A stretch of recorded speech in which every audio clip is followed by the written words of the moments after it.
కలిగిన కుటుంబం.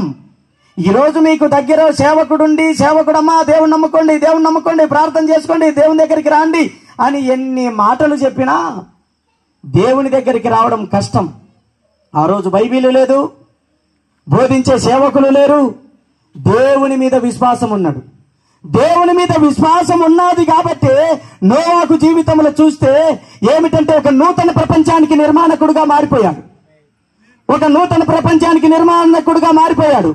నోవాహుకు ముందున్నటువంటి ప్రపంచము, నోవాహుకు తర్వాత ఉంటున్నటువంటి ప్రపంచము, నోవాహుకు ముందున్నటువంటి ప్రపంచము, నోవాహుకు తర్వాత ఉన్నటువంటి ప్రపంచము, దాని తర్వాత దేవునితో కూడా ఉండేటువంటి ప్రపంచం, 3 ప్రపంచములు చూడగలిగినటువంటి ఒకే ఒక వ్యక్తి దేవుని విశ్వాసమును బట్టి. హల్లెలూయా, హల్లెలూయా, హల్లెలూయా.